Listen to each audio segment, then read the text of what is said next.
नमस्कार प्रिय विद्यार्थियों, आप सभी का स्वागत है आपके अपने YouTube channel Shukla study point में। आज के वीडियो के माध्यम से हम लोग चर्चा करने का प्रयास करेंगे जियोग्राफी के बारे में।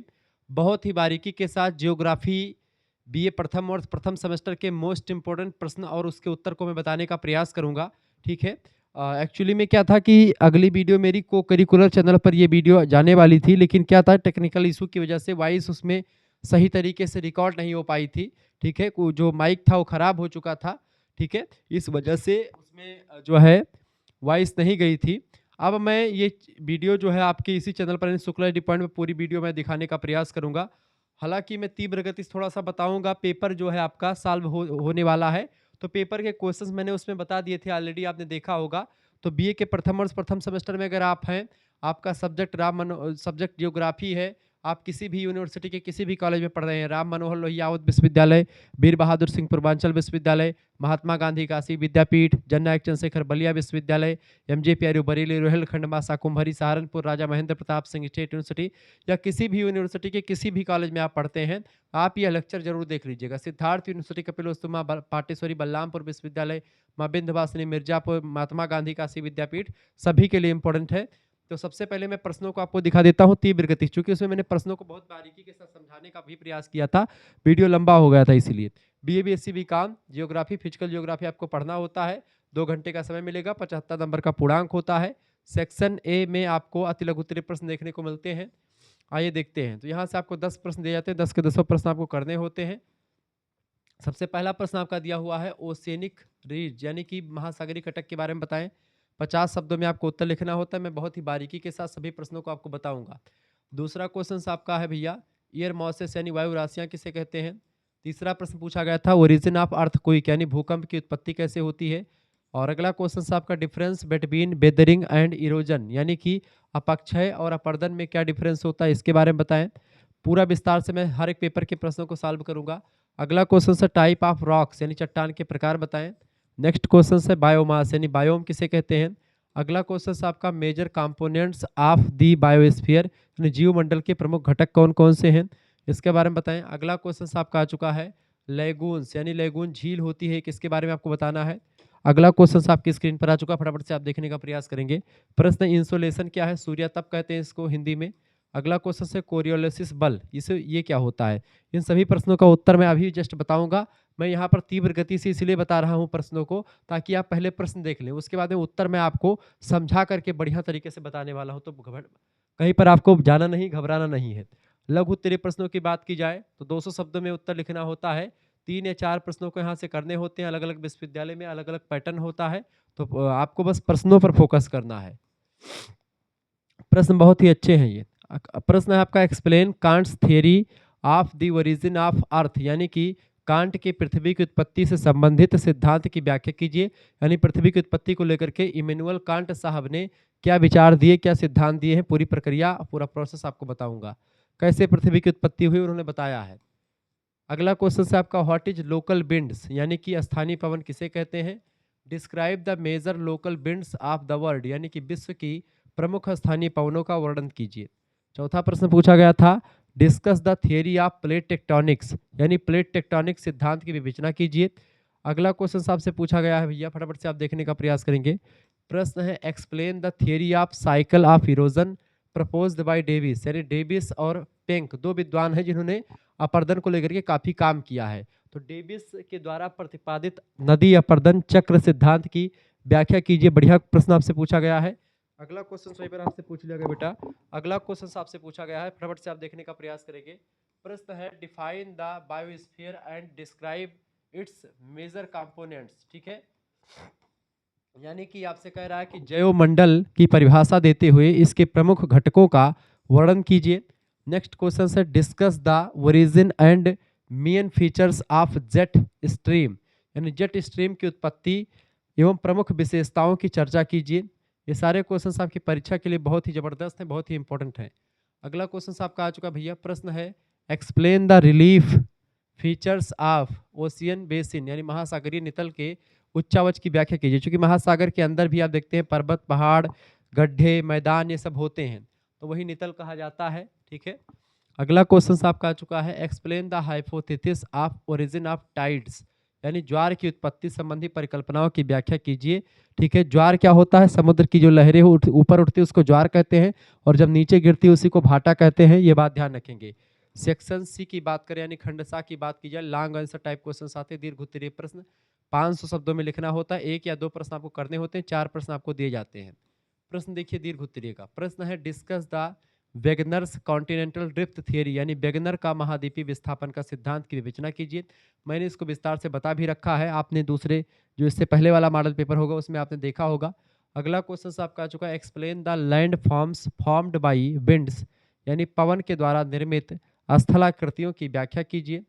नेक्स्ट क्वेश्चन है, describe the origin and distribution of the currents of the Atlantic ocean, यानी कि अटलांटिक महासागर की धाराओं की उत्पत्ति एवं वितरण का वर्णन कीजिए। बढ़िया क्वेश्चन है आपकी परीक्षा की दृष्टि से। अगला क्वेश्चन है, explain the origin and distribution of the tropical cyclones, उष्ण कटिबंधीय चक्रवात, यानी जो गर्म वाले इलाके के चक्रवात होते हैं उसकी उत्पत्ति और वितरण की व्याख्या कीजिए। ये सारे क्वेश्चंस आपकी परीक्षा के दृष्टिकोण से बहुत ही महत्वपूर्ण है, ये बात ध्यान रखेंगे। अब आइए मैं इस पूरे के पूरे पेपर को सॉल्व करने का प्रयास करता हूँ, बहुत ही बारीकी के साथ चीज़ों को बताने का प्रयास करता हूँ। ठीक है, चलिए जानते हैं भाई। सेक्शन ए यानी अति लघु उत्तरीय प्रश्न खंड आ की बात करें तो महासागरीय कटक की पहला प्रश्न आपसे क्या पूछा गया था, महासागरीय कटक क्या होता है?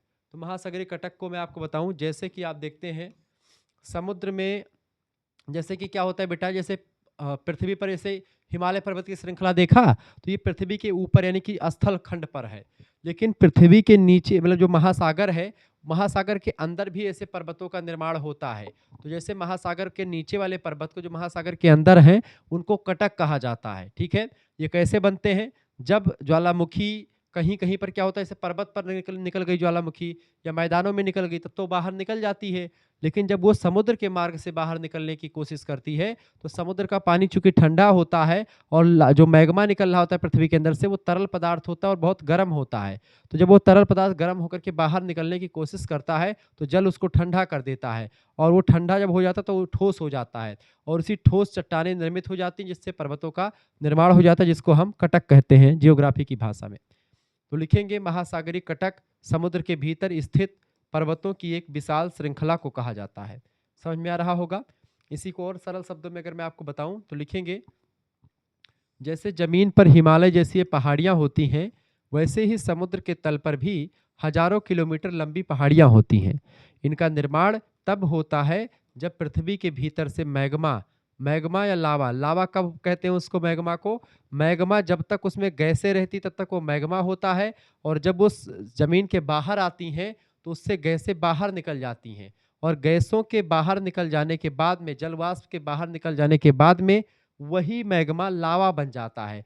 पृथ्वी के ज्वालामुखी के, जब तक पृथ्वी के अंदर है ज्वालामुखी का मैग्मा, तब तक उसको मैग्मा कहेंगे, तरल पदार्थ, और जब वो तरल पदार्थ बाहर आता है तो उसी को हम लावा कहते हैं, ठंडा हो जाता है। ठीक है, बाहर निकल करके समुद्र के ठंडे पानी में जम करके ठोस हो जाता है, इसी से ठोस ठोस चट्टानें बन जाती हैं, इसी को कटक कहते हैं। उदाहरण के रूप में जैसे मध्य अटलांटिक महासागर में कटक है, मध्य अटलांटिक कटक कहते हैं, मिड अटलांटिक रिज कहते हैं इसको। दुनिया का सबसे प्रसिद्ध कटक यही है जो अटलांटिक महासागर के बीचों बीच एस आकार में फैला हुआ है। देखिए देखिए, the process of sea floor spreading, ये देखें, आप देखते हैं ज्वालामुखी मान लेते निकल रहा होता है अंदर से, यहाँ पर चित्र के माध्यम से देखें, ज्वालामुखी यहाँ से अंदर से निकल रहा है, ये देखिए मैग्मा इसे तब तक एकदम गर्म हाट होता है, ये बाहर निकल रहा होता है। तो मान लेते हैं पर्वतों पहाड़ों पर निकलता तब तो कोई बात नहीं है, लेकिन अभी महासागर में यहाँ पर निकल रहा है, यहाँ से निकलता है, ये बाहर नहीं निकल पाता, समुद्र का पानी ऊपर नीला नीला पानी है, अभी इसको ठंडा कर देता है पानी, अभी वो बाहर निकल पाता तो ये ऐसे ठोस ठोस से जम जाता है, ये जम जाता है, इसीलिए महासागरीय कटक जो है ये बन जाता है। ठीक है, इस तरीके से आप देखते हैं ये आकृति, ये दिख रहे हैं ये, तो कहीं ना कहीं पे ये आकृति जो है महासागरीय कटक का निर्माण कर देती है, ये बात आप ध्यान रखते हैं। तो ये होता है महासागरीय कटक। अगला क्वेश्चन आपके स्क्रीन पर आ चुका है भाई, फटाफट से आप देखेंगे। प्रश्न वायु राशियां यानी एयर मॉसेस, वायु राशियों के बारे में प्रश्न पूछा गया था, दूसरा प्रश्न यही था। लिखेंगे उत्तर में, वायु का वह विशाल पुंज, यानी एक वायु नहीं बल्कि तमाम सारी वायु का एक विशाल पुंज जिसके तापमान और नमी यानी आर्द्रता, नमी माने आर्द्रता, वायु में कितनी नमी है, ठीक है, या कितना पानी है वायु में, उसके गुण एक जैसे होते हैं, उन्हीं विशाल वायुपुंज को हम वायु राशि कहते हैं जिसमें नमी और तापमान बराबर होते हैं। समान होते हैं। सरल अर्थ में समझें तो जब हवा किसी बड़े इलाके जैसे कि मरुस्थल या महासागर पर काफी समय तक टिकी रहती हैं तो वह उस जगह के गुण अपना लेती हैं। अगर हवा सहारा मरुस्थल पर है तो वह गर्म और सूखी हो जाएगी, ठीक है, लेकिन वही हवा अगर ध्रुवीय इलाकों में है तो ठंडी हो जाएगी। उदाहरण के रूप में यदि उत्तर ध्रुव से ठंडी हवा भारत की ओर आए तो वह एक ध्रुवीय वायु राशि कहलाएगी, ठीक है, जो अपने साथ कड़ाके की ठंड लेकर के आती है। अगर वही वायु राशि जो है विषुवत रेखा से आती है तो अपने साथ एक गर्म एनर्जी लेकर, मतलब गर्म ऊर्जा लेकर के आती है, गर्म जो है हवा लेकर के आती है, तो वो आपकी क्या हो जाएगी, वो आपकी गर्मी वाली हवा होगी, ठीक है। आगे देखते हैं, अगला क्वेश्चन आपका चुका, भूकंप की उत्पत्ति कैसे होती है। तो ओरिजिन ऑफ अर्थक्वेक, तो वायु राशि समझ में आ गया क्या होता है। एक ऐसा वायु का पुंज, एक ऐसा वायु का पुंज बेटा जो क्या करता है, एक ऐसा वायु का पुंज जो क्या करता है एक ऐसा वायु का पुंज जो क्या करता है बाबू, एक ऐसा वायु का पुंज जो कि एक जैसी समानता रखता है, आर्द्रता और उसका जो नमी होता है, उसका जो तापमान होता है वायु का सेम रहता है, उसी वायु के पुंज को वायु राशि कहते हैं। भूकंप की उत्पत्ति देखिए लिखेंगे, पृथ्वी की सतह के अचानक कांपने या हिलने को भूकंप कहा जाता है। यानी पृथ्वी अचानक से हिलने लगती है, उसी को भूकंप कहते हैं या कांपने लगती है। इसकी उत्पत्ति का मुख्य कारण होता है पृथ्वी के भीतर जो ऊर्जा है उसका अचानक से मुक्त होना। पृथ्वी के अंदर बहुत सारी ऊर्जा है और जब वही ऊर्जा अचानक से मुक्त होती है तो उसी को एक प्रकार से भूकंप आना कहते हैं। सरल अर्थ में समझे इसी चीज को, लिखेंगे पृथ्वी के नीचे बड़ी बड़ी टेक्टोनिक प्लेटें हैं, यानी कि जो प्लेटें होती हैं पृथ्वी के नीचे फैली, जैसे कि नजका प्लेट है, अपलेशियन प्लेट है, यूरेशियन प्लेट है, ठीक है, अफ्रीकन प्लेट है, अमेरिकन प्लेट है, उत्तरी अमेरिकन, दक्षिणी अमेरिकन प्लेट। ये प्लेटें जो होती हैं ये एक प्रकार से तैरती रहती हैं एस्थेनोस्फीयर पर। तो ऐसे में क्या होता है कि जब ये प्लेटें आपस में ऐसे, ये दो प्लेटें आपस में तैरती हैं बगल में, तो आप आपस में कभी रगड़ से लग जाती हैं, कभी एक दूसरे टकरा जाती हैं, तो इससे भूकंप आ सकते हैं, ठीक है, जो कई सारी प्लेटें हैं। पृथ्वी के नीचे बड़ी बड़ी टेक्टोनिक प्लेटें हैं, जब ये प्लेटें आपस में टकराती हैं या रगड़ खाती हैं तो कंपन पैदा होता है। जिस बिंदु से कंपन शुरू होता है उसे ऊपरी केंद्र यानी एपीसेंटर कहते हैं, और जहाँ से एक प्रकार से निकलता है उसको अभिकेंद्र कहते हैं।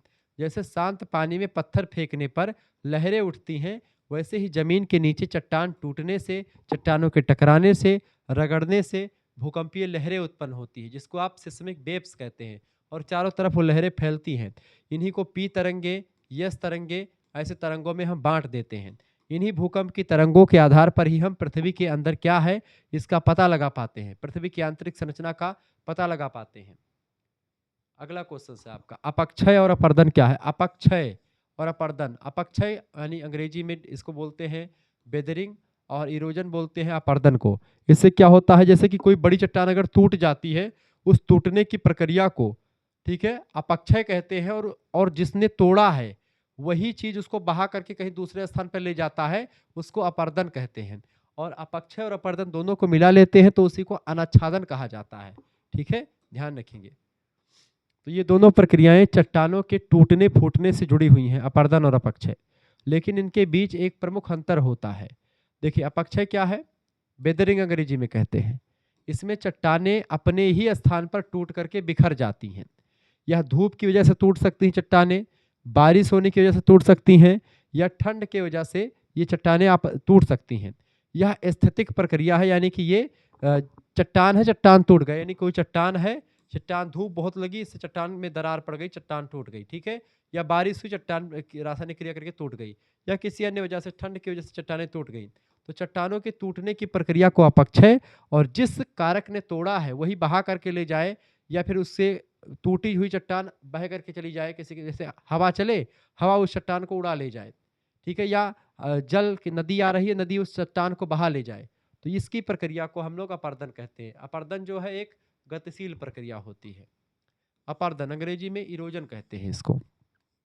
जब टूटी हुई चट्टानों के कण पानी, हवा या बर्फ के साथ बह करके एक जगह से दूसरी जगह चले जाते हैं तो इस प्रक्रिया को अपर्दन कहते हैं। यह एक गतिशील प्रक्रिया होती है अपरदन, जबकि अपक्षय एक स्थितिक प्रक्रिया होती है, उसमें केवल चट्टानों का टूटना शामिल होता है, ठीक है, किसी भी कारक से।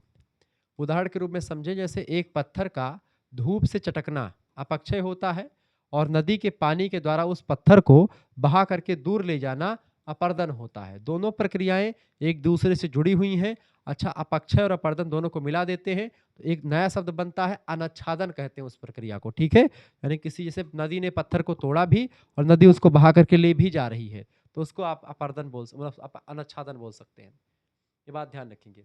आगे चीज़ों को समझने से पहले अगर मैं आपको बताऊं कि अगर आपको कोर्स में ज्वाइन होना है, पीडीएफ प्राप्त करनी है आपको, तो पीडीएफ आप प्राप्त कर सकते हैं 9984 039 139, इस नंबर पर आप व्हाट्सएप पर एसएमएस कर दीजिएगा।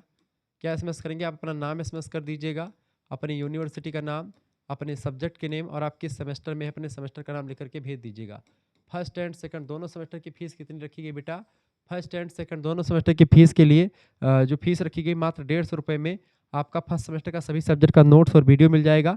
साथ ही साथ में को करिकुलर के 5 प्रैक्टिस सेट आपके, चाहे को करिकुलर में फूड न्यूट्रिशन हाइजाइन शामिल हो आपका, चाहे आपका फर्स्ट एड एंड हेल्थ शामिल हो, बेसिक हेल्थ, तो इन सभी का मिल जाएगा आपका 5-5 प्रैक्टिस सेट, ये को करिकुलर का भी, और मेजर के आपके 2-3 सब्जेक्ट जो है उन सभी के मिल जाएंगे। मेजर माइनर को करिकुलर सभी का पीडीएफ नोट्स आपको मिल जाएगा और वीडियो लेक्चर्स मिल जाएगा 150 रुपये में फर्स्ट सेमेस्टर का। एंड सेकंड सेमेस्टर की तक 6 महीने तक की क्लास भी उसमें रहेगी और उसमें live class, video lecture, PDF notes सब कुछ आपकी। सेकंड सेमेस्टर भी पूरा आपका 6 महीने तक आप उसमें पढ़ेंगे, यानी 6 मंथ सेकंड सेमेस्टर भी पढ़ाया जाएगा 150 में, और फर्स्ट सेमेस्टर वाला पूरा कोर्स आपको पीडीएफ मिल जाएगा, क्रैश कोर्स वाला सब कुछ, ठीक है। यानी दोनों सेमेस्टर का एक साथ लेंगे तो 150 रुपये में मात्र हो जाएगा, ठीक। केवल फर्स्ट सेमेस्टर का जिन बच्चों को चाहिए उनके लिए 100 रुपये फीस है, केवल सेकंड सेमेस्टर में जिनको जुड़ना है उनके लिए भी फीस 100 रुपये ही रखी गई है, यानी 100 रुपीज़ फीस है।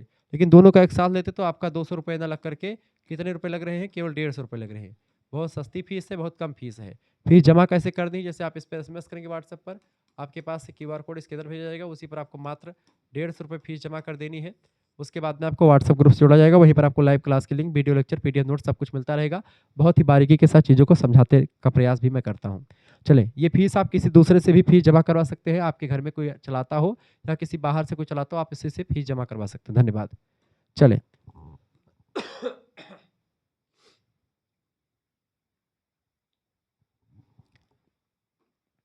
प्रश्न आपका आ चुका भैया, चट्टान के प्रकार बताएं, टाइप्स ऑफ रॉक्स। देखिए, चट्टान के प्रकार की अगर बात करें तो चट्टानें कई प्रकार की होती हैं। तो बनावट के आधार पर अगर हम देखें तो बनावट के आधार पर चट्टानें मुख्य रूप से 3 प्रकार की होती हैं बनावट के आधार पर। तो पहली है आग्नेय चट्टानें, ठीक है, दूसरी है आपकी अवसादी चट्टानें और तीसरी है कायांतरित, यानी कायांतरित मतलब कि अपनी शरीर को बदल लेने वाली। आग्नेय चट्टान ये ज्वालामुखी के लावे के जमने से बनती हैं, जैसे ग्रेनाइट की चट्टानें जो होती हैं वो आग्नेय चट्टान है, यानी कि अग्नि से जैसे मैग्मा बाहर निकला और मैग्मा ठंडा हुआ और उससे जो चट्टानें बनती हैं उसको हम आग्नेय चट्टान कहते हैं। दूसरी चट्टान है अवसादी चट्टान, सेडिमेंट्री रॉक्स। ये नदियां द्वारा जमा किए गए कचरे या अवसादी परतों की से बनती हैं, जैसे कि बलुआ पत्थर, एक परत दो परत इस तरीके से जमती रहती हैं। नदियां जैसे कोई चीज़ बहा करके लाती हैं, छोड़ देती हैं, फिर अगले साल बहा करके लाई, छोड़ दी, तो इस तरीके से जो जमने से जो बनता है स्थलाकृति, उसको ऐसी चट्टानों को हम अवसादी चट्टान, अवसाद माने मलबा, कूड़ा कबाड़, तो कूड़ा कबाड़ या जो है मलबों से बनने वाली चट्टानें अवसादी चट्टानें कहलाती हैं, ठीक है। और तीसरी चट्टानें होती कायांतरित चट्टानें।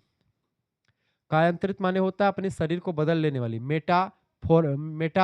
मेटामॉर्फिक जो रॉक्स होती हैं वो अत्यधिक गर्मी या दबाव की वजह से जब ऊपर की दोनों चट्टानें अपना रूप बदल लेती हैं, जैसे चूना पत्थर से संगमरमर का बनना, ठीक है, ये कायांतरित चट्टान है। चूना पत्थर जो है संगमरमर बन जाता है, क्योंकि चाहे उस पर गर्मी पड़े चाहे अत्यधिक दबाव पड़ जाए, इसकी वजह से यानी अपना रूप वो चेंज कर लेती हैं। चाहे आग्नेय चट्टानों से बन जाती हैं, आग्नेय चट्टान अपना रूप बदलेगी तो भी यही बनेगा अवसादी कायांतरित चट्टान, और अवसादी चट्टानें भी अपना रूप बदलेंगी तो भी कायांतरित चट्टान ही बनेगी, ठीक है, ये बात ध्यान रखेंगे। उदाहरण के रूप में जैसे आपके घर में लगा संगमरमर जो पत्थर होता है मार्बल का, एक कायांतरित चट्टान का उदाहरण है, यानी कि वो एक मुख्य चट्टान नहीं, वो शरीर बदल करके हुआ है, ठीक है, कायांतरित, काया माने शरीर, अपना वो बदल लेता है पूरा स्ट्रक्चर ही। बायोम किसे कहते हैं? बायोमास, बायोम्स बताएं। बायोम्स की अगर बात करें बेटा, तो धरती का वह विशाल क्षेत्र जहां एक जैसी जलवायु होती है, एक जैसी वनस्पतियां बहुत सारे होते हैं, पेड़ पौधे और जीव जंतु पाए जाते हैं, उसे बायोम कहा जाता है, ठीक है, या बायोम्स कहते हैं। सरल अर्थों में समझे इसी चीज को, तो यह प्रकृति का एक बड़ा घर होता है। किसी क्षेत्र में कैसी बारिश होगी और कितनी धूप होगी, वही तय करता है कि वहाँ कौन सा बायोम होगा। ठीक है, यानी कि कहीं कहीं पर क्या होता है, बहुत अधिक गर्मी पड़ती है, बहुत अधिक बारिश होती है, तो वहाँ का इलाका, वहाँ की वनस्पतियाँ कुछ अलग होंगी। बहुत बहुत जगहों पर ठंडी खूब पड़ती है, तो वहाँ की वनस्पतियाँ, वहाँ के जीव जंतु अलग थलग होंगे। तो वही चीज़ होता है बायोम। ठीक है, हर एक चीज़ के लिए अलग अलग सिचुएशन होती हैं, उसी सिचुएशन को बायोम के नाम से जानते हैं। उदाहरण के रूप में समझे, जैसे कि रेगिस्तानी बायोम। अब रेगिस्तान में क्या होता है, कटीली झाड़ियाँ होती हैं। ठीक है, वहाँ पर केवल पौधे, वो भी कैक्टस नाम के पौधे, और जानवर जो होंगे ऊँट वगैरह मिलेंगे, जो कि लंबे समय तक पानी ना मिले तो भी चल सकते हैं, जो गर्मी सह सकते हैं, ऐसे पौधे, ऐसे जानवर वहाँ पर रहेंगे। ठीक है, इसी तरह से टुंड्रा बायोम जहाँ पर ठंडा इलाका है, बर्फ वाला इलाका है, तो ऐसे इलाकों में बर्फ में रहने वाले जीव जो है मिलेंगे, जो केवल बर्फ में रहने में सक्षम होते हैं। वहाँ पर ऊँट वगैरह नहीं मिलेंगे, वहाँ पर कटीली झाड़ियाँ आपको नहीं मिलेंगी, वहाँ पर चौड़े पत्तेदार चीज़ें मिल सकती हैं आपको। तो ये सब चीज़ें ध्यान रखेंगे। आगे देखते हैं, अगला क्वेश्चन आपका आ चुका है। प्रश्न है, जैवमंडल के प्रमुख घटक बताएं। जैवमंडल के कई घटक हैं। जैवमंडल पृथ्वी पर वह हिस्सा है जहां जीवन संभव होता है। इसके मुख्य रूप से दो घटक होते हैं जैवमंडल के। पहला घटक होता है आपका जैविक घटक, और दूसरा घटक होता है अजैविक घटक। जैविक घटक जिसमें जीवन होता है, और अजैविक घटक जिसमें जीवन नहीं होता है। ठीक है, जैविक घटक यानी सजीव चीजें, बायोटिक कंपोनेंट्स। इसमें सभी जीवित प्राणी आते हैं, जैसे कि इंसान, पशु पक्षी, पेड़ पौधे, तमाम सारी वनस्पतियाँ, और जो कवक होते हैं, सूक्ष्म जीव वगैरह जो होते हैं, वो सब भी जैविक घटक के अंतर्गत आ जाते हैं। वैसे कवक अपघटक में आता है, ये बात भी ध्यान रखेंगे, लेकिन चूंकि छोटे जीव जंतु में भी जीव होता है, इसलिए उसको हम जैविक घटक कह सकते हैं। दूसरा होता है बेटा अजैविक घटक। अजैविक घटकों की अगर बात की जाए, इसको अबायोटिक घटक कहते हैं, अबायोटिक कंपोनेंट्स। इसमें निर्जीव चीजें शामिल होती हैं जो जीवन के लिए जरूरी होती हैं, जैसे कि हवा, पानी, धूप, मिट्टी, ये सब अजैविक घटक है पर्यावरण के निर्माण में। ठीक है, या जैवमंडल के निर्माण के लिए दोनों एक दूसरे के पूरक होते हैं। जैविक और अजैविक घटक एक दूसरे को प्रभावित करते रहते हैं। उदाहरण के रूप में, एक जंगल में शेर यानी जैविक घटक है। शेर को जीने के लिए पानी की जरूरत पड़ती है, ऑक्सीजन की जरूरत पड़ती है, तो ऑक्सीजन और जो पानी है ये अजैविक घटक है, और शेर जैविक घटक है। ठीक है, तो शेर डिपेंड होता है अजैविक घटकों पर, अजैविक घटक जैविक घटकों पर डिपेंड करते हैं, दोनों एक दूसरे को प्रभावित करते हैं। इसी से पर्यावरण का निर्माण होता है, इसी से पारिस्थितिकी तंत्र बनता है, ये बात ध्यान रखेंगे। अगला क्वेश्चन आपका चुका लैगून झील। लैगून क्या है? देखिए, लैगून की बात की है तो ये खारे पानी की एक झील होती है। खारे पानी की एक ऐसी झील होती है लैगून, जो समुद्र से किसी रेत के टीले या अवरोध के द्वारा अलग हो जाती है। अवरोध माने किसी रोक के द्वारा किसी से रोक दिया जाए, यानी कि लैगून झील क्या होती है, समुद्र से किसी रेत के टीले या अवरोध के द्वारा अलग हो जाती है, और ये एक प्रकार से एक झील का रूप धारण कर लेती है। तो खारे पानी की झीलों को लैगून झीलें कहते हैं। सरल अर्थ में समझे तो समुद्र का ही पानी जब किनारे पर किसी बाधा की वजह से मुख्य समुद्र से कट जाता है और एक शांत झील जैसा बन जाता है। समुद्र जो कि बहता रहता है, समुद्र में लहरें आती हैं, तो लेकिन समुद्र से कट जाता है, तो इसे मान लेते हैं समुद्र से जा रहा, समुद्र के अब कहीं पत्थर उत्थर पड़ गया, तो समुद्र के तो यहाँ पर बीच में पानी भर गया। ठीक है, और इधर से समुद्र निकल गया बाहर, इधर से निकल गया, बीच में इधर झील का निर्माण हो गया, इधर से पानी कट करके इधर निकल आया, और इधर से रुक गया है पानी, और झील का निर्माण हो गया। समुद्र जा रहा है अपना आराम से, ठीक है, लेकिन मार्ग अवरुद्ध हुआ, कुछ पानी इधर निकल गया, ठीक है, तो यहाँ पर झील का निर्माण हो गया, और पानी बाकी समुद्र का इधर जा रहा है आराम से। ठीक है, तो ये होता है आपका लैगून झीलें। क्योंकि समुद्र का पानी खारा होता है, और इसीलिए खारा पानी जाकर के इकट्ठा होता है, तो इसलिए खारे पानी की झील होती है लैगून। ऐसे ही झील आपको उड़ीसा में मिलती है, चिल्का झील। भारत का सबसे प्रसिद्ध लैगून झील है चिल्का झील, जो कि कहाँ पर पड़ता है, आपका उड़ीसा नाम के राज्य में पड़ता है। ये बात आप ध्यान रखेंगे। ठीक है, आगे बढ़ते हुए चीज़ों को जानने का प्रयास करते हैं। वीडियो को लाइक कर दीजिएगा, चैनल पर अगर नए हैं तो चैनल को सब्सक्राइब भी कर दीजिएगा, क्योंकि इसी प्रकार से इन्फॉर्मेटिव वीडियो में लगातार आपके लिए लाता रहता हूँ। ठीक है, वीडियो को शेयर कर दीजिएगा और लाइक भी कर दीजिएगा।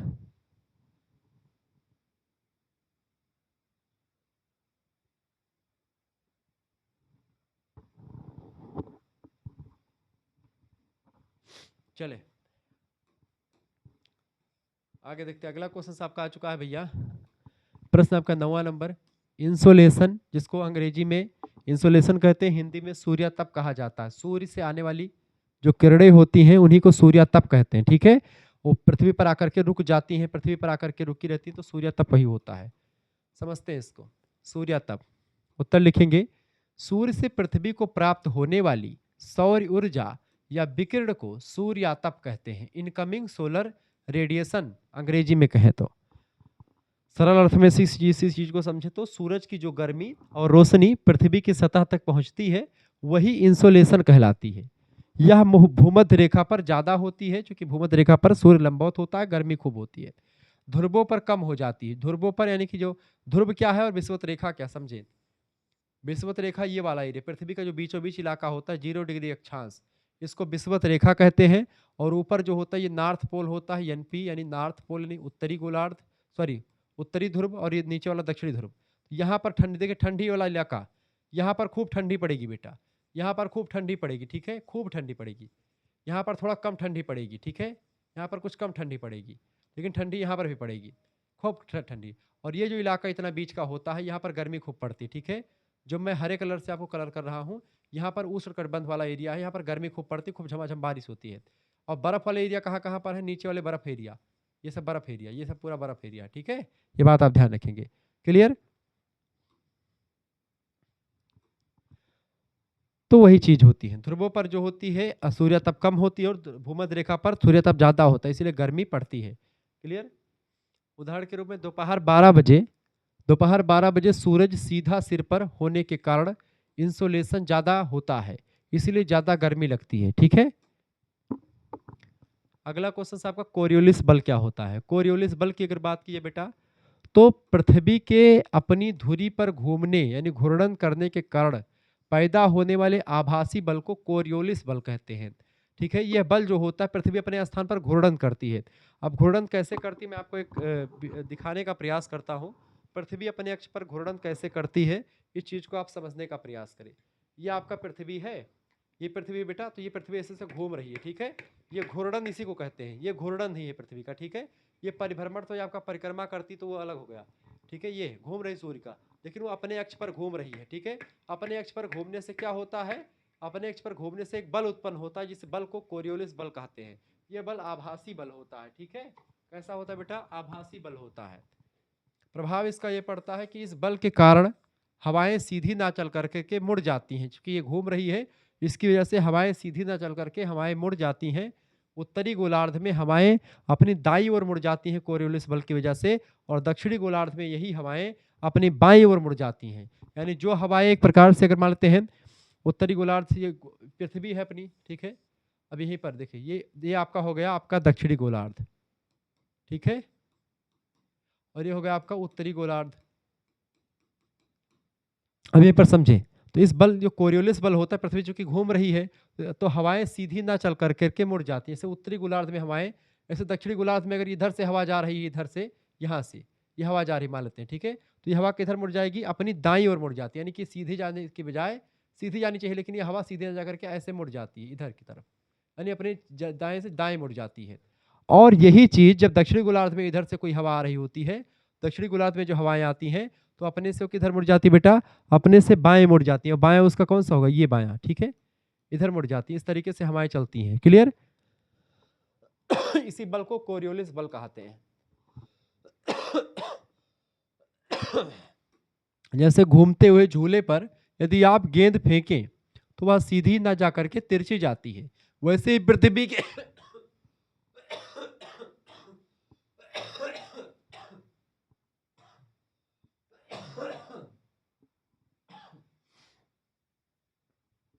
वैसे ही पृथ्वी के घूमने से हवाएं, समुद्री धाराएं अपनी दिशा बदल देती हैं, ठीक है।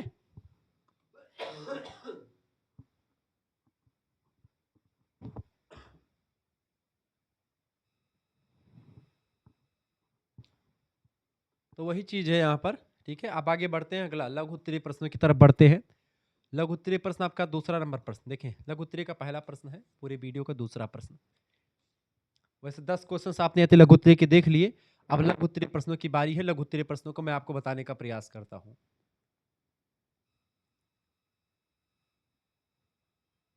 चले, तो कांट के पृथ्वी की उत्पत्ति से संबंधित सिद्धांत की व्याख्या कीजिए। इमैनुअल कांट साहब जो अच्छे भूगोलवेत्ता रहे हैं, जर्मनी के दार्शनिक रहे हैं ये। इन्होंने 1755 ईस्वी में एक सिद्धांत दिया। जर्मन दार्शनिक इमैनुअल कांट ने 1755 ईस्वी में पृथ्वी और सौरमंडल की उत्पत्ति के संबंध में वायव्य राशि परिकल्पना नाम का एक सिद्धांत दिया। ठीक है, प्रस्तुत की थी कौन सा सिद्धांत? वायव्य राशि परिकल्पना। यह सिद्धांत न्यूटन के गुरुत्वाकर्षण के नियमों पर आधारित है। न्यूटन का जो गुरुत्वाकर्षण का नियम है उसी पर आधारित इन्होंने एक सिद्धांत दिया कि पृथ्वी या सौरमंडल कैसे बना हुआ होगा, उसको लेकर के इमैनुअल कांट साहब ने बताया। क्या कहा? सिद्धांत का आधार जो इनके है, कांट का मानना था कि ब्रह्मांड में पहले से ही कुछ आद्य पदार्थ बिखरे हुए थे, पहले से ही। ये कण ठंडे, कठोर और गतिहीन थे। ये कण कैसे थे? ठंडे थे, कठोर थे और गतिहीन थे। इनका कोई गति निश्चित नहीं थी, रुके हुए थे, ऐसा प्रतीत होता है।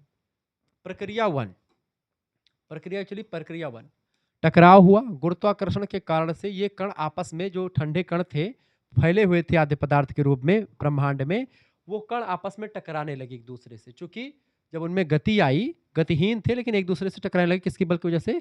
गुरुत्वाकर्षण बल की वजह से आपस में टकराने लगे।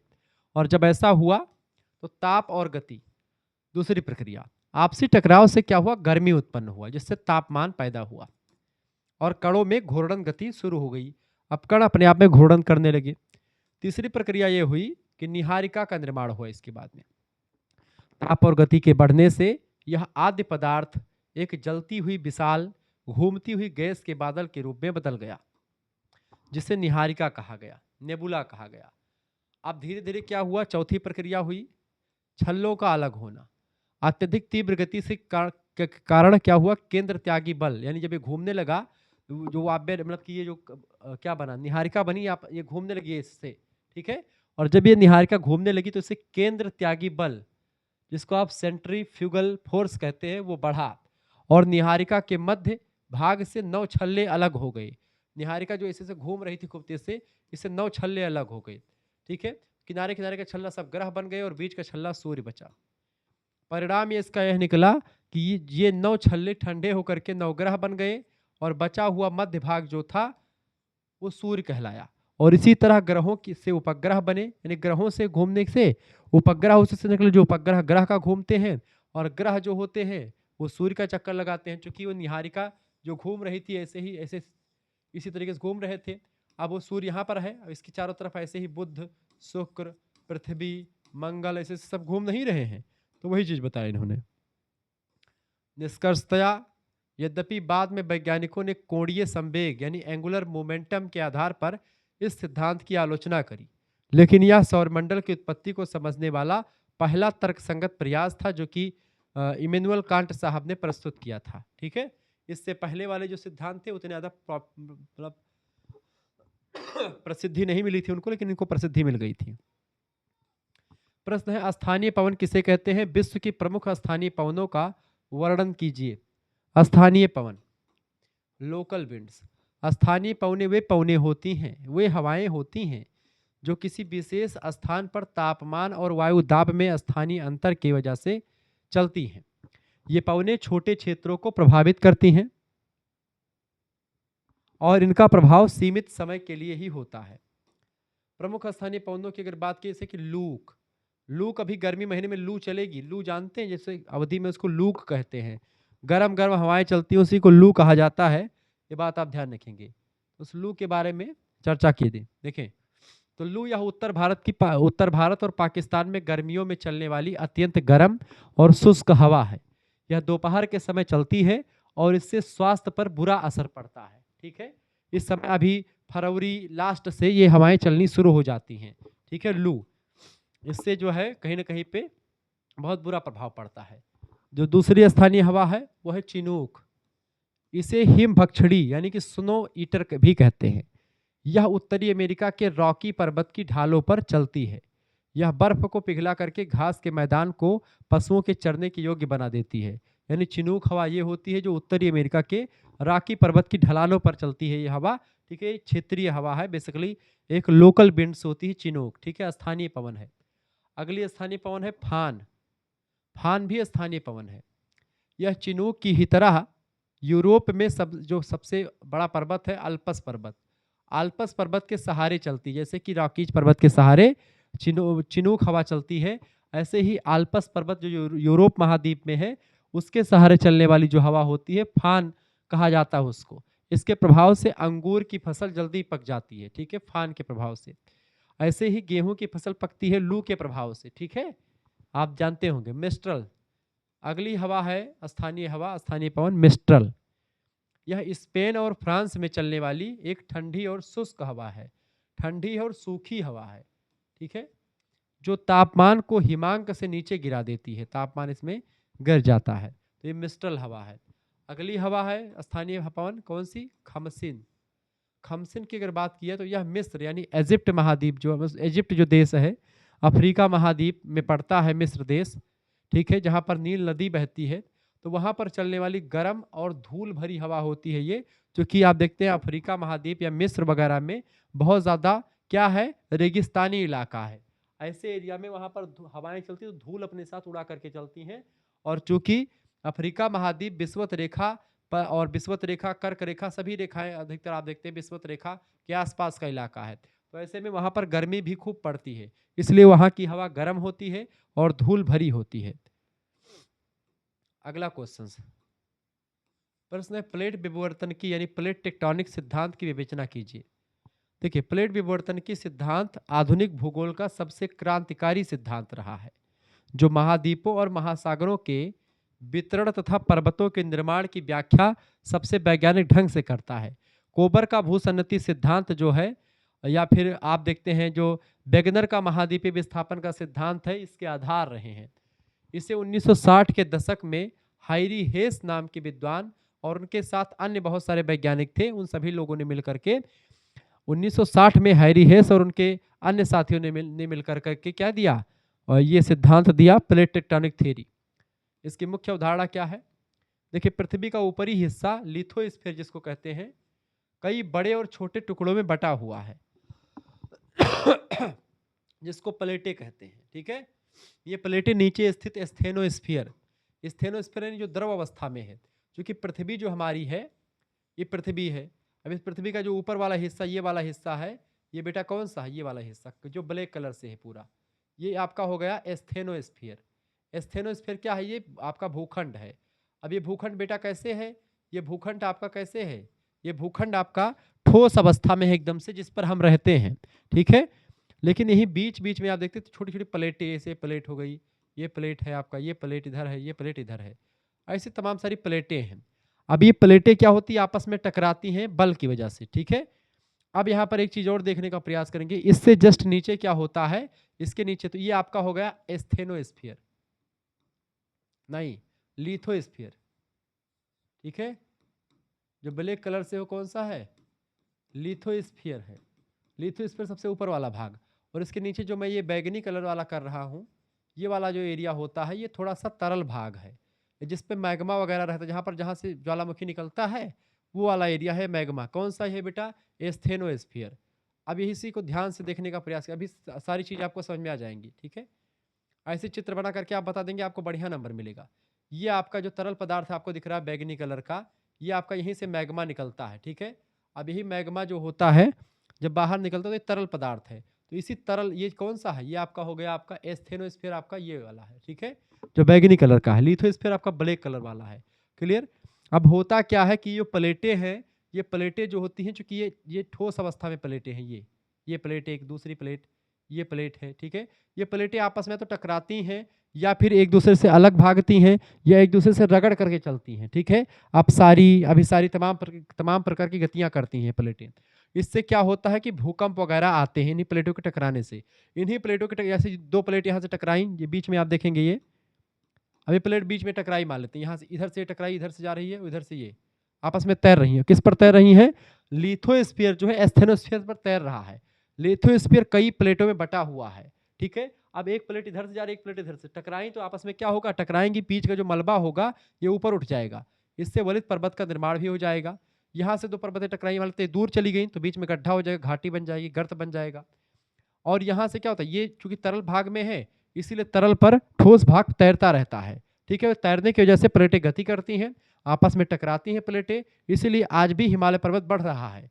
क्योंकि हिमालय पर्वत में नीचे वाली जो प्लेट है वो आज भी ऊपर की ओर जा रही है। ठीक है। जो आपकी दक्षिणी भारत की जो प्लेट है वो प्लेट ऊपर की ओर धक्का मार रही है आज भी। ठीक है। और वो प्लेट जो है आपकी ऊपर जो है, ऊपर वाली प्लेट वो खिस ऊपर चली मतलब कि ऊपर जब उसे टक्कर मारती तो हिमालय पर्वत बढ़ता है। तो इसी से ही पर्वतों का निर्माण होता है, इसी से आप तमाम चीजें होती हैं। ठीक। तो ये हो गया प्लेट टेक्टोनिक थ्योरी। तो प्लेटों की गतियां समझते हैं। पहली गति होती है अभिसारी गति। अभिसारी गति में क्या होता है बेटे, जब दो प्लेटें आपस में टकराती हैं तो इसे हम वलित पर्वतों का निर्माण इससे होता है। जैसे हिमालय पर्वत का निर्माण, हिमालय पर्वत कैसा वलित पर्वत है जो मैंने बताया था, ऐसे पर्वतों का निर्माण कब होता है, जब जैसे दो प्लेटें हैं आपस में, नीचे से प्लेट आकर के टकराई, इधर से इधर, ये प्लेट इधर है, टकराई तो क्या होगा, यहाँ पर क्या हो जाएगा, वलित पर्वत। दो प्लेटें आपस में टकराती हैं, पर्वत बन गया। ठीक है। इधर ये दो प्लेटें हैं, अगर मैं आपको ऐसे समझाऊं, ये दो प्लेटें हैं, अभिसारी गति कैसे करती है ये, यानी आपस में टकराती, ये प्लेट इधर जा रही है, ये प्लेट इधर जा रही है, तो इधर आपस में टकराएंगे, ग्राम से टकराएंगे, बीच में जो मलबा वगैरह इधर उधर का भरा होगा, भूसन्नति होगी, नीचे गड्ढा वड्ढा कुछ होगा या कुछ भी होगा, समुद्र वगैरह है, इसमें जितना मलबा भरा होगा सब ऊपर निकलेगा भर से, तो ऊपर ऐसे पर्वत का निर्माण कर देगा। ठीक है। तो वलित पर्वतों का निर्माण जो होता है वो अभिसारी गति से होता है। अभिसारी गति यानी प्लेटें, अभिसारी गति मतलब क्या होता है, प्लेटें एक दूसरे के नजदीक आ रही है, यानी एक दूसरे से टकरा रही है। दूसरी गति होती है अपसारी गति। अपसारी गति क्या होता है, जब दो प्लेटें एक दूसरे से दूर जाती हैं, यानी ये दो प्लेट है, ये दो प्लेट है, एक प्लेट इधर की उधर जा रही है, एक प्लेट इधर जा रही है, ये होती है आपकी अपसारी गति। इससे नए महासागरीय नितल और भ्रंश घाटियां बनती हैं। कैसे, जब ये दूर जाएंगे तो यहाँ से क्या हो जाएगा, दूर जाएंगे तो ये गड्ढा बन जाएगा यहाँ पर। ठीक है। और जब टकराएंगे तो ये चीजें ऊपर निकलेंगी। ठीक है। वलित पर्वत ऊपर बनेगा, यानी अभिसारी गति में वलित पर्वत बनेगा, अपसारी गति में गड्ढा बनेगा, गर्त बनेगा, खाई बनेगी। ठीक है। भ्रंश घाटियां बनती हैं। और तीसरी गति होती है आपकी रूपांतर गति। जब प्लेटें एक दूसरे के बगल से रगड़ खाती हुई निकल जाती हैं, दो प्लेटें हैं, ठीक है, और ये प्लेटें इधर से भी, यानी कि ये प्लेटें आपस में हैं और ये प्लेटें ऊपर से, ये इधर से जा रही है और ये इधर से जा रही है, और दोनों रगड़ खा के इसे निकल जा रही हैं। ठीक है। ऐसी गति को क्या बोलते हैं बेटा, रूपांतर गति। निष्कर्षता कह सकते हैं कि भूकंप, ज्वालामुखी और पर्वतों का बनना, ये सभी प्रक्रियाएं प्लेटों की इन्हीं गतियों पर आधारित है, इन्हीं गतियों का परिणाम है। तो प्लेट टेक्टोनिक थ्योरी यही होती है जिसको मैंने आपको विस्तार से समझाया। ठीक है। दीर्घ उत्तरीय का भी प्रश्न बन सकता है, ये ध्यान रखेंगे। अगला क्वेश्चन आपका आ चुका है, डेविस द्वारा प्रतिपादित नदी अपर्दन चक्र सिद्धांत की व्याख्या कीजिए। नदी अपर्दन चक्र का सिद्धांत की व्याख्या करना डेविस ने जो प्रतिपादित किया है, समझते हैं। अमेरिकी भूगोलवेत्ता विलियम मॉरिस डेविस ने 1899 ईस्वी में भौगोलिक चक्र का सिद्धांत दिया। उन्होंने बताया कि कोई भी स्थलखंड तीन अवस्थाओं से गुजरते हुए अंत में एक समतल मैदान बदल जाता है। ठीक है। पहले जो भौगोलिक चक्र का सिद्धांत क्या कहता है कि कोई भी पर्वत श्रृंखला, कोई भी स्थलखंड है, तीन अवस्थाओं से गुजरता है, और तीन अवस्थाओं से गुजरने के बाद में वह एक समतल मैदान में बदल जाता है। कैसे बदलता है उसको समझते हैं। तीन अवस्थाएं कौन कौन सी हैं, आइए जानने का प्रयास करते हैं।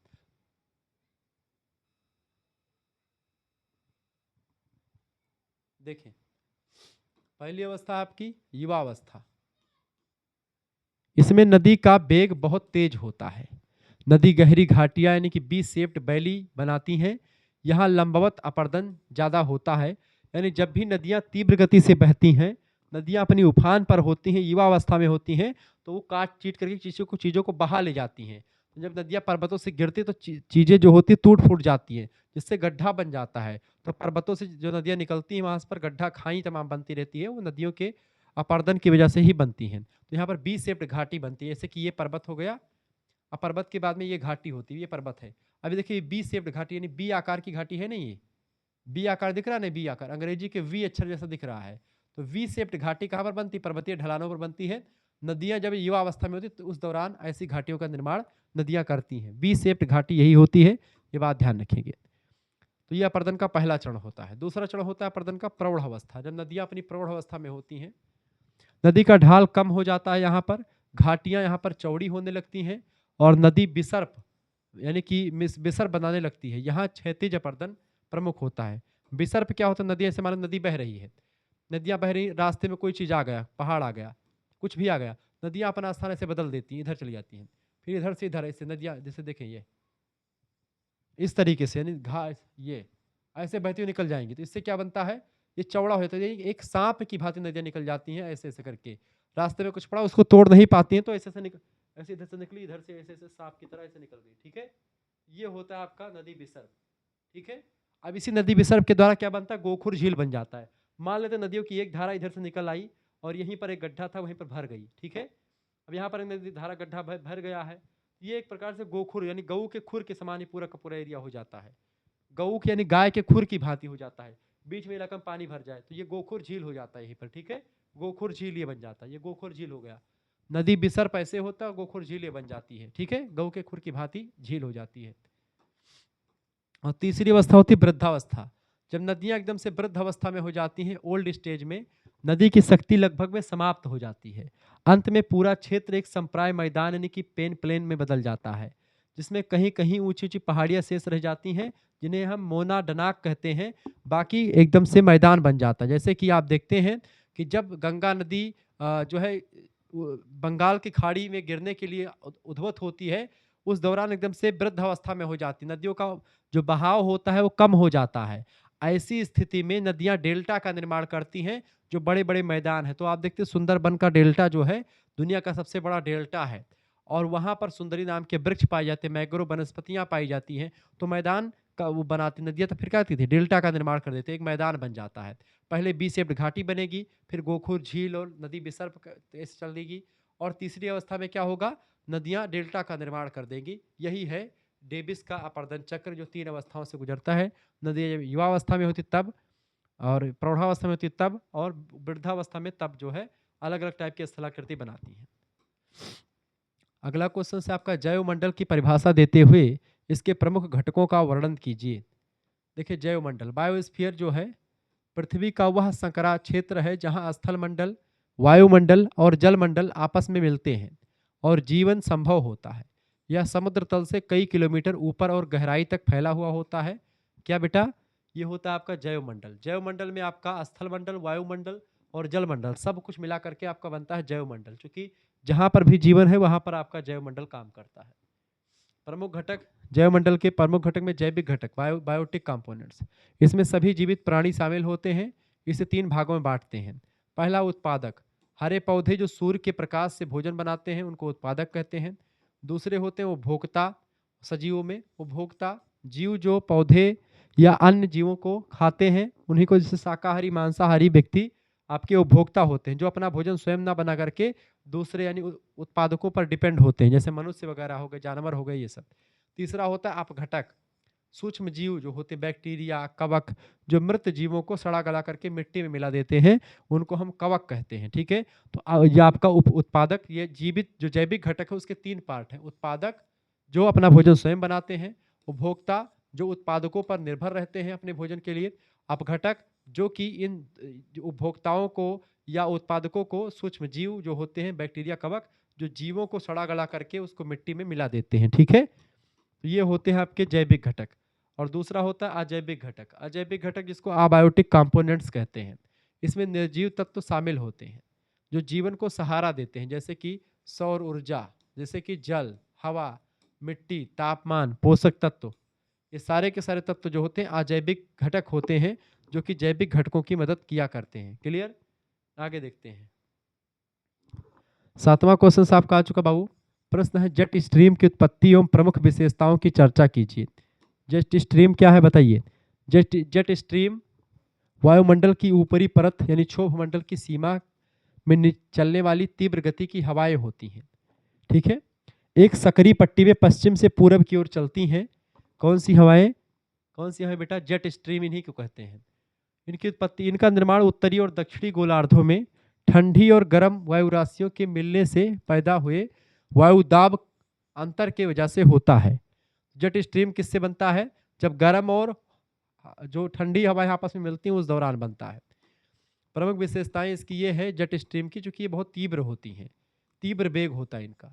इनकी गति कम से कम 150 से लेकर के 400 किलोमीटर प्रति घंटा हो सकती है। यानी हवाएं इतनी तेज चलती हैं कि अगर 1 घंटे में अगर हवाएं जाएंगी तो 400 किलोमीटर तक दूरी तय कर सकती हैं। ठीक है, कम से कम 150 किलोमीटर, अधिकतम 400 किलोमीटर प्रति घंटा हो सकती हैं। विसर्प आकार, ये हवाएं सीधी न चल करके सांप की तरह लहरदार मार्ग में चलती रहती है। जैसे नदियां जो होती हैं जब ऐसे विसर्प बनाती चलती है, ऐसे हवाएं जो होती हैं टेढ़ी मेढ़ी चलती हैं यहाँ पर, ये जेट स्ट्रीम। मौसम पर प्रभाव, भारत में मानसून के आने और चक्रवातों की दिशा तय करने में जेट स्ट्रीम की भूमिका बहुत महत्वपूर्ण होती है। जेट स्ट्रीम जो हवाएं हैं विनाशकारी भी होती हैं। ऊंचाई की अगर बात की जाए तो ये धरातल से लगभग में 9 से 12 किलोमीटर ऊंचाई तक चलती हैं हवाएं, ठीक है। यानी कि ये हवाएं 9 से लेकर के 12 किलोमीटर, पृथ्वी से 12 किलोमीटर ऊपर तक जाएंगे, उतनी ऊंचाई तक चलती रहती हैं हवाएं, बहुत तीव्र गति से चलती हैं। अगला क्वेश्चन आपका आ चुका है। प्रश्न है, महासागरीय नितल के उच्चावच की व्याख्या कीजिए। उच्चावच माने होते हैं महासागरीय घटक, मतलब महासागर के अंदर जो है, जो ऊंचाई है, गहराई है, सिंपल मैदान है, उसी को उच्चावच कहते हैं, ठीक है। ऐसे पृथ्वी पर उच्चावच क्या क्या है, जैसे महासागर, पर्वत, पठार, मैदान, ये सब क्या है, ये सब आपके उच्चावच ही होते हैं। क्लियर। तो ऐसे ही समुद्र के अंदर जो उच्चावच होते हैं उसी को बोलते हैं महासागरीय नितल के उच्चावच। देखिए, समुद्र का तल समतल नहीं होता है, बल्कि वहां भी जमीन की तरह ऊंचे नीचे स्वरूप पाए जाते हैं। इसे ही महासागरीय नितल के उच्चावच कहते हैं, ठीक है। ऊंच नीच चीजों को उच्चावच कहा जाता है। प्रमुख भाग, देखिए महाद्वीपीय मग्न तट होता है। महाद्वीप, महासागर में जो ऐसे भाग जो कि महासागर का ऐसा भाग जो कि महाद्वीपों को कब्जा ले, मतलब महासागर के ऊपर जल भर देता है, ठीक है, कॉन्टिनेंटल शेल्फ कहते हैं। यह तट से सटा हुआ कम गहरा हिस्सा होता है जहां मछलियां और खनिज तेल प्रचुर मात्रा में मिलते हैं, वो इलाका होता है महाद्वीपीय मग्न तट। महाद्वीपीय मग्न तट जो है महासागरीय उच्चावच का एक पहला भाग है। दूसरा होता है महाद्वीपीय मग्न ढाल। महाद्वीपीय मग्न ढाल की अगर बात की है, कॉन्टिनेंटल स्लोप कहते हैं इसको। मग्न तट के बाद में अचानक गहरी ढाल शुरू हो जाती है, जैसे कि समुद्र, ये आपकी पृथ्वी है और पृथ्वी से नीचे समुद्र आपका है, समुद्र, ठीक है। अब समुद्र, तो यहाँ तक का एरिया जो होता है ये वाला एरिया, ये हो गया आपका महासागरीय महासागरीय मग्न तट हो गया ये, ठीक। तट ये है आपका महासागरीय तट, और यहाँ से पानी है, लेकिन पानी बहुत ज़्यादा गहरा नहीं है, ठीक है, यहीं तक है। फिर उसके बाद में एक ढाल शुरू हो जाता है यहाँ पर, ये ढलान, ये ढलान, ये ढलान, ठीक है। ये आपका होता है महासागरीय मग्न ढाल, ठीक है। और इसके बाद में निकला आता है महासागरीय गहरा मैदान। तो यहाँ पर गहरा मैदान, ये आपका खूब मैदान स्लिप होता है, और इसी मैदानों के बीच में एक गड्ढा मिल जाता है ऐसे, ठीक है, ये मैदान ऐसे। तो ये तो ये भी मैदान आपका है, ये भी मैदान आपका, मतलब सिंपल रहता है नीचे, ठीक है। यहाँ पर कुछ कुछ थोड़े थोड़े गड्ढे रहते हैं, थोड़ा गड्ढे गड्ढे, ठीक है। लेकिन ये जो नीचे सबसे नीचे वाला जो गड्ढा होता है, इसी को ये किसी को बोलते हैं गर्त, ठीक है, ये गर्त होता है। ये मैदान महासागरीय मैदान कहा जाता है इसको। महासागरीय मग्न ढाल, ठीक है, मग्न ढाल कहते हैं इसको। और महासागरीय, इसको क्या बोलते हैं, महासागरीय महाद्वीपीय मग्न तट बोलते हैं इसको, महाद्वीपीय मग्न तट, ठीक है। तो इस तरीके से आपका ये चीज़ें आपकी ये महासागर में होता है। ये पृथ्वी का ऊपरी हिस्सा है यहाँ से। अब इसके नीचे पृथ्वी का ऊपरी हिस्सा ये है, इसके नीचे तमाम प्रकार के समुद्र है। अब इसके देखिए यहाँ पर पृथ्वी यहाँ पर होनी चाहिए, यहीं तो पृथ्वी खत्म हो गई यहीं से, ठीक है। लेकिन अगर यहाँ पृथ्वी देखते तो यहाँ से पृथ्वी यहाँ पर है, यहाँ से गड्ढा खूब ज़्यादा 11 किलोमीटर, यहाँ से लेकर के यहाँ तक की गहराई सबसे अधिक कितनी है, 11,033 मीटर की गहराई गड्ढा है, जिसको मेरियाना ट्रंच के नाम से जानते हैं, मेरियाना गर्त कहते हैं। तो महाद्वीपीय मग्न ढाल वो होता है। गहरा समुद्री मैदान, डीप सी प्लेन, यह महासागर का सबसे विस्तृत हिस्सा है जो काफी हद तक समतल होता है और खूब दूर तक फैला रहता है। अगर लास्ट में आता है महासागरीय गर्त यानी खाई, ठीक है, डीप्स, ट्रेंच, ओसेनिक डीप्स या ट्रेंच कहते हैं इसको, ट्रेंच, ये समुद्र के सबसे गहरे गड्ढे होते हैं। जैसे मेरियाना ट्रेंच 11,033 मीटर गहरा है, दुनिया का सबसे गहरा गड्ढा होता है। इससे गहराई पृथ्वी की और कहीं पर नहीं है। सबसे ज़्यादा ऊंचाई पृथ्वी पर कितनी है, 8,848 मीटर ऊंचा, लगभग में 9 किलोमीटर ऊंचाई पर सबसे ऊंचाई वाला पीक 9 किलोमीटर मान सकते हैं, मतलब लगभग मैं बता रहा हूँ। वैसे 8,848 मीटर, 9 किलोमीटर में समझो तो 9 किलोमीटर आपका सबसे ऊपरी बिंदु है पृथ्वी का। सबसे गहरा पॉइंट आपका कितने है, 11 किलोमीटर, ठीक है। ये माउंट एवरेस्ट की ऊंचाई है और ये आपका मेरियाना ट्रेंच की गहराई है।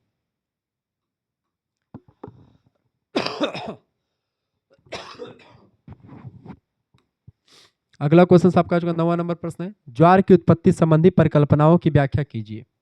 देखिए ज्वार जो समुद्र का समुद्र में जो लहरें ऊपर उठती है उसको ज्वार कहते हैं, जो गड्ढा नीचे लहरें जाती हैं उसको भाटा कहते हैं। तो समुद्र के जल के ऊपर उठने को ज्वार और नीचे गिरने को भाटा की प्रक्रिया कहा जाता है। इस प्रक्रिया को ज्वार भाटा कहते हैं। इसकी उत्पत्ति के संबंध में कई सिद्धांत दिए गए हैं। पहला तो न्यूटन का संतुलन सिद्धांत। इसके अनुसार सूर्य और चंद्रमा की गुरुत्वाकर्षण शक्ति की वजह से ज्वार आता है। चंद्रमा पृथ्वी के करीब ज़्यादा करीब है, इसलिए उसका प्रभाव ज़्यादा होता है। ठीक है, यानी कि चंद्रमा की और सूर्य और चंद्रमा की गुरुत्वाकर्षण शक्ति की वजह से क्या होता है, ज्वार आता है। ठीक है, और दूसरा सिद्धांत है आपका लैपलास का सिद्धांत, गतिक सिद्धांत। उन्होंने बताया लैपलास ने कि ज्वार की उत्पत्ति में केवल गुरुत्वाकर्षण ही नहीं बल्कि पृथ्वी की घूर्णन शक्ति, जो पृथ्वी अपने अक्ष पर घूमती है, उसका भी योगदान होता है। क्योंकि पृथ्वी घूम रही है, इससे जो है समुद्र में लहरें उत्पन्न होती रहती हैं और बैठती रहती हैं। समुद्र की गहराई का भी योगदान इसमें होता है। अगले है आपके व्हील का व्हील का प्रगतिशील तरंग सिद्धांत। इन्होंने ज्वार को एक तरंग की तरह माना जो महासागरों में आगे बढ़ती हैं। ठीक बात है। हैरिस का स्थितिक तरंग सिद्धांत। प्रोफेसर हैरिस का स्थितिक तरंग सिद्धांत कहता है कि ये मानता है कि विभिन्न महासागरों में पानी के अपने अपने दोलन क्षेत्र होते हैं, उसी की वजह से गति उत्पन्न होती है। सभी का अपना अपना मानना है, सभी विद्वानों ने अपने अपने हिसाब से तर्क दिए हैं। अब दीर्घ उत्तरीय प्रश्नों को देखते हैं। पहला प्रश्न, वेगनर का महाद्वीपीय विस्थापन का सिद्धांत की विवेचना कीजिए। इसको मैं ऑलरेडी चित्र के माध्यम से बता चुका हूँ, जो है कई वीडियो पहले। जर्मन मौसमविद अल्फ्रेड वेगनर ने 1912 में महाद्वीपीय विस्थापन सिद्धांत दिया है। कॉन्टिनेंटल ड्रिफ्ट थ्योरी 1912 में दी है। अगर इसको मैं एक चित्र के माध्यम से अगर समझाने का प्रयास करता हूं, ऐसे समझ लीजिए, ये आपकी पहली पृथ्वी कैसी थी, ऐसे पृथ्वी थी। इसमें दो, मतलब एक भाग था आपका ये वाला जो ब्लैक वाला आपको दिख रहा है। ठीक है, ये आपका ब्लैक वाला जो था पूरा, मैं ब्लैक से कर देता हूँ, रेड कलर का। ये रेड कलर वाला जो पूरा का पूरा भाग था बेटा, रेड कलर वाला भाग कौन सा था? ये भाग आपका रेड कलर वाला था पैंजिया। इसको क्या बोलते थे? पैंजिया बोलते थे। ठीक है, स्थलखंड था। और दूसरा स्थलखंड आपका कौन सा था? हरा वाला। ये आपका क्या था बेटा? ये आपका था महासागर। इसी को क्या बोलते थे? हरे वाले को पैंथालासा। तो दुनिया का एकमात्र जो पैंथालासा, यानी कि इसमें बस दो ही चीज थी। पहले पूरी पृथ्वी इकट्ठा जुड़ी हुई थी। ठीक है, सारे महाद्वीप इकट्ठा थे, उसको पैंजिया कहा गया। और सारे जो महासागर है इकट्ठा थे, यानी सब एक में जुड़े हुए थे, उसको पैंथालासा कहा गया। कई करोड़ों वर्ष बाद में हुआ क्या बेटा? हुआ ये कि इसमें जो है तमाम सारे बल की वजह से क्या हुआ, इसमें बदलाव हुआ और यही जो है दो खंडों में बट गया। ये पैंजिया दो खंडों में टूट गया। ठीक है, एक खंड ऊपर वाला जो खंड कहलाया, उसको ये ऊपर वाला खंड, ठीक है, ये, और नीचे वाला खंड ये। ठीक है, ऊपर वाला खंड जो कहलाया बेटा, उसको क्या बोलते हैं? उसको बोलते हैं गोंडवाना लैंड, सॉरी अंगारा लैंड। और नीचे इसी को लारेशिया भी कहते हैं। ठीक है, और नीचे वाले को क्या कहा गया? गोंडवाना लैंड कहा गया।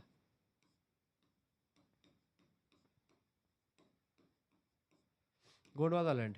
जितने भी दक्षिण अफ्रीका ये जितने महाद्वीप हैं सब इधर से बने हैं। अब यहाँ पर क्या हुआ, और बीच की जो जिस जलराशि ने इसको अलग किया दोनों को, इस जलराशि को क्या कहा गया? हरे वाले को टेथीज सागर कहा गया। टेथीज सागर कहा गया किसको बेटा? इस जो जिसने तोड़ा, यानी कि जिस जलराशि ने तोड़ा इन दोनों को, वही था। बाकी चारों तरफ जो है आपका समुद्र अभी भी ऐसे फैला हुआ था। ठीक है, समुद्र चारों तरफ फैला हुआ है, लेकिन ये बीच बीच के जो रेड कलर वाला भाग है, ये आपका क्या बना? ये आपका अंगारा लैंड, लारेशिया। ठीक है, ये वाला पूरा एरिया ये इकट्ठा जुड़ा रहा, और ये आपका गोंडवाना लैंड का हिस्सा। अब आगे क्या हुआ? समय बीतता गया, कई करोड़ वर्ष बाद में क्या हुआ? आज की जो पृथ्वी है ऐसे बनी बाद में। फिर बाद में क्या हुआ? पृथ्वी। अब जो ऊपर वाला खंड था अंगारा लैंड, उससे क्या बना आपका? उत्तरी अमेरिका महाद्वीप, दक्षिणी अमेरिका महाद्वीप इससे बना। सबसे उत्तर वाला पहले मान लेते, ग्रीनलैंड यहाँ पर है आपका, यूरोप महाद्वीप, पूरा अफ्रीका महाद्वीप। ठीक है, ये अफ्रीका महाद्वीप पूरा हो गया। और ये वाला दक्षिण, ये आपका सॉरी ये एशिया महाद्वीप पूरा पूरा, यूरोप एशिया सब आपका, ग्रीनलैंड उत्तरी अमेरिका। और नीचे वाला आपका ऑस्ट्रेलिया। ठीक है, यहाँ पर अफ्रीका महाद्वीप। और जितने भी इधर वाले छोटे छोटे द्वीप वगैरह हैं, जितने भी एरिया दक्षिणी गोलार्ध में आपके पड़ते हैं, वो सब गोंडवाना लैंड के हिस्से से टूट करके अलग बने हैं, और ऊपर वाले से ये बना हो। चूंकि आप देखते हैं आज भी अगर भारत का दक्षिणी हिस्सा मिलाएं तो अफ्रीका के महाद्वीप से मिल जाएगा।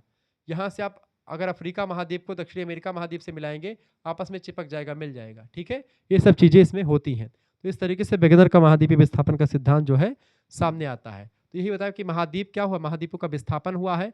महाद्वीप पहले एक ही में जुड़े हुए थे, अब ये वर्तमान में जो अलग अलग हुए हैं ये बाद में आकर के बने हैं। ठीक है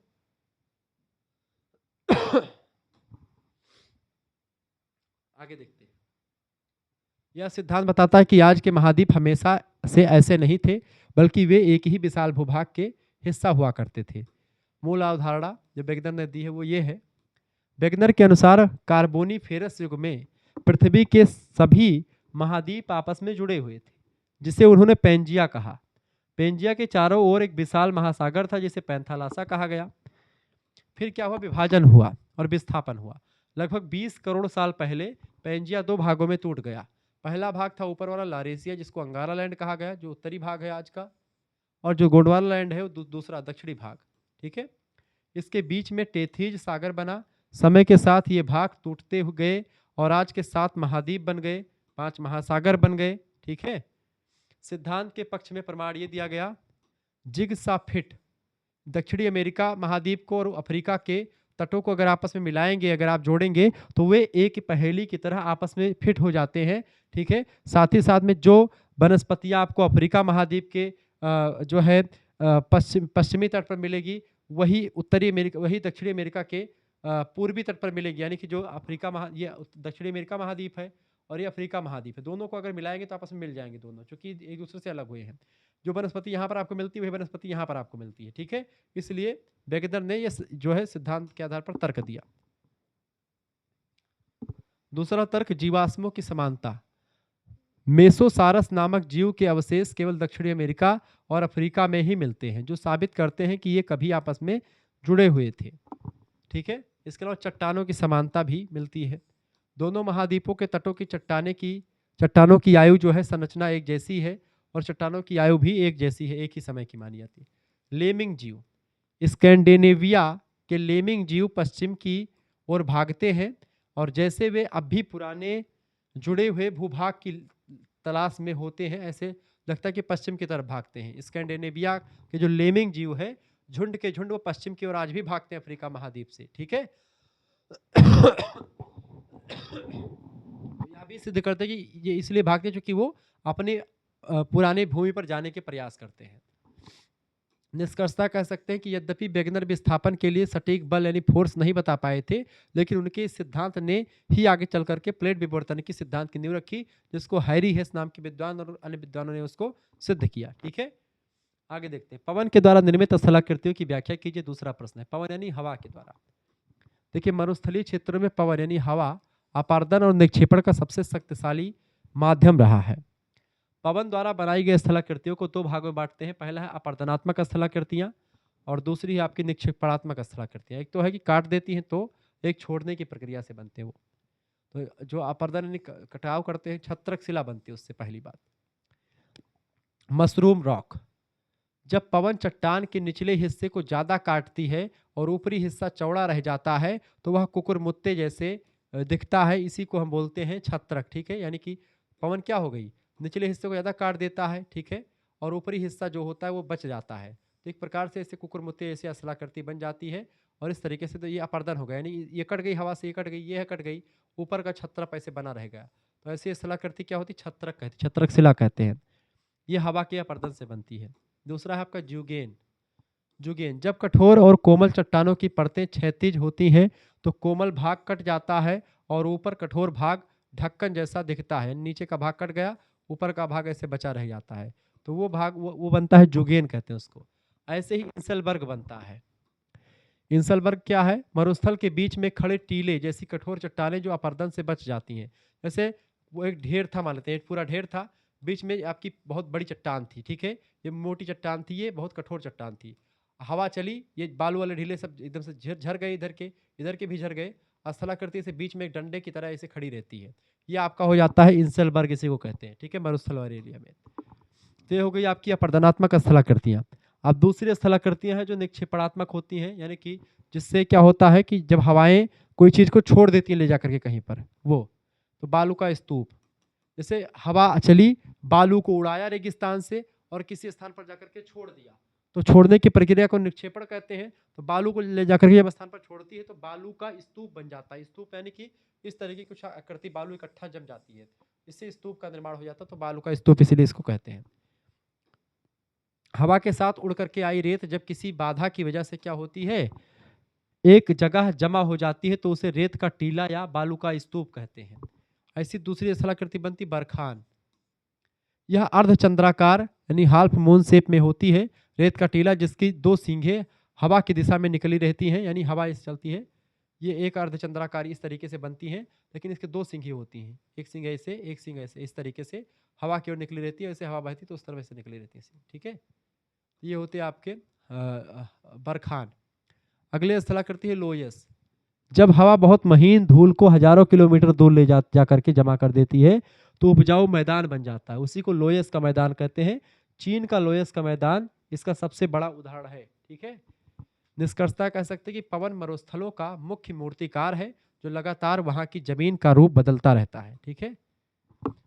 आगे देखते हैं अगला क्वेश्चन, अटलांटिक महासागर की धाराओं और उत्पत्ति एवं वितरण का वर्णन कीजिए। अटलांटिक महासागर की धाराओं की उत्पत्ति कैसे होती है और उसका वितरण वगैरह सब कुछ आपको बताना है। देखें, महासागरीय धाराएं समुद्र के पानी की एक निश्चित दिशा में बहने वाली नदियां हैं। अटलांटिक महासागर में धाराओं का एक पूरा चक्र चलता रहता है।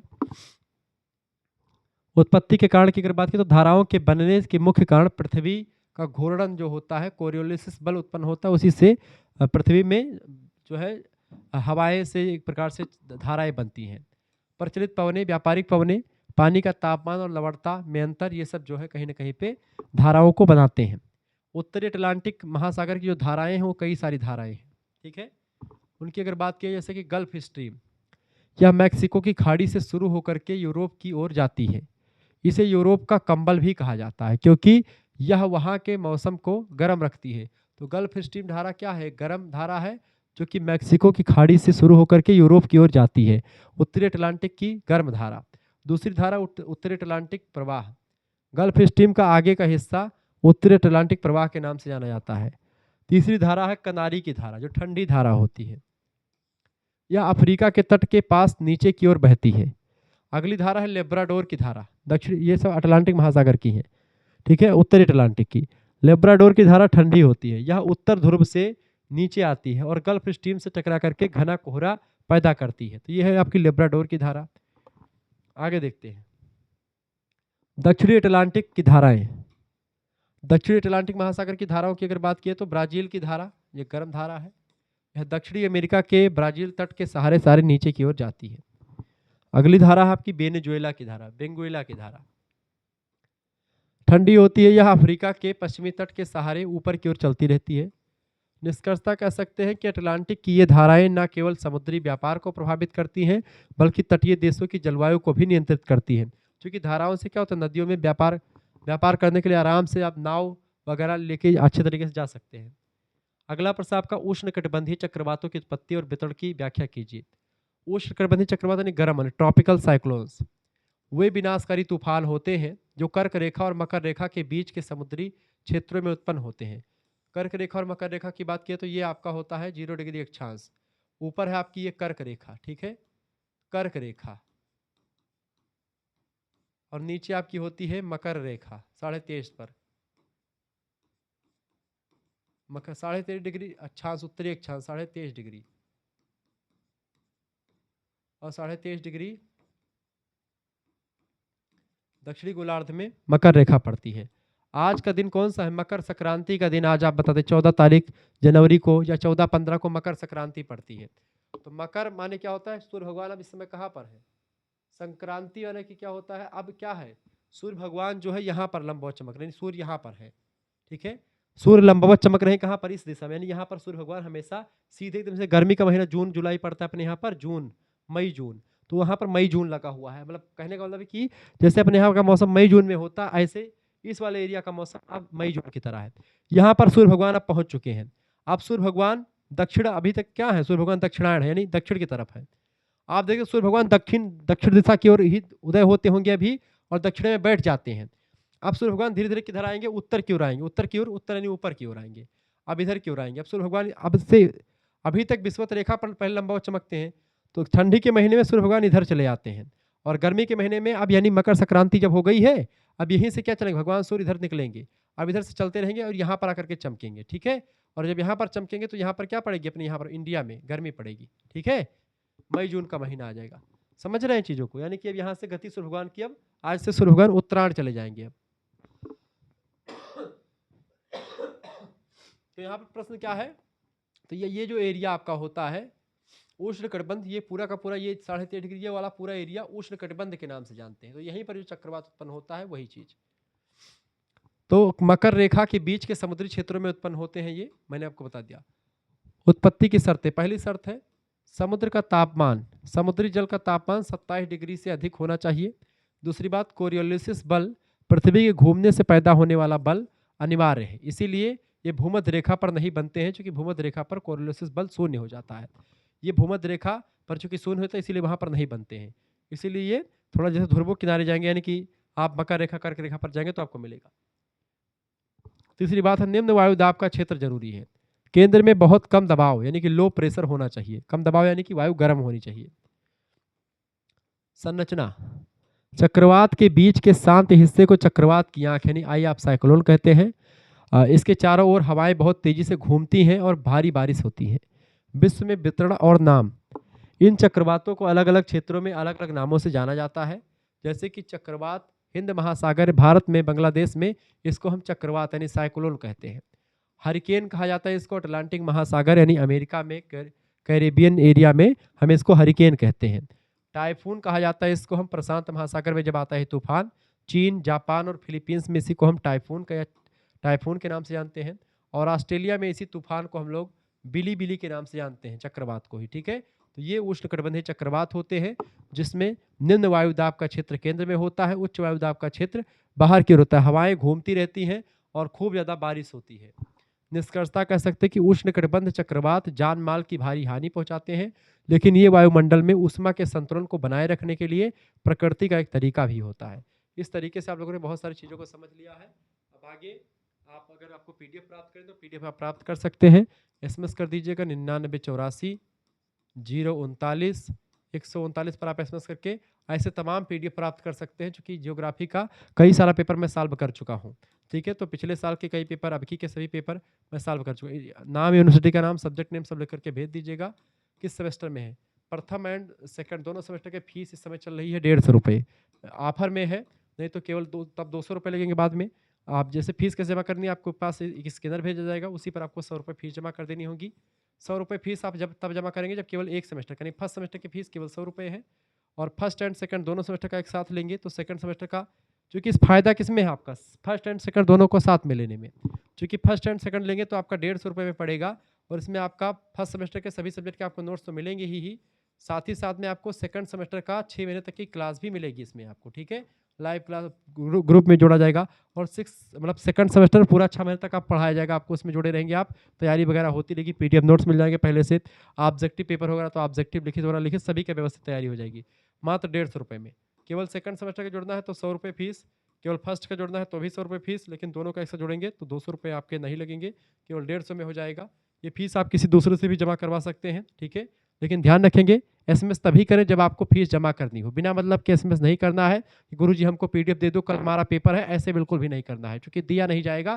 फिर बाद में बहुत सारे बच्चे इतना ज़्यादा आते हैं, एसएमएस करते हैं, उसके बाद में कहते हैं गुरुजी अगर आप मुझे पीडीएफ फ्री में नहीं दोगे तो मैं आपका चैनल क्या नाम है उसको अनसब्सक्राइब कर दूंगा, ये कर दूंगा। तो ये सब गलत बातें हैं।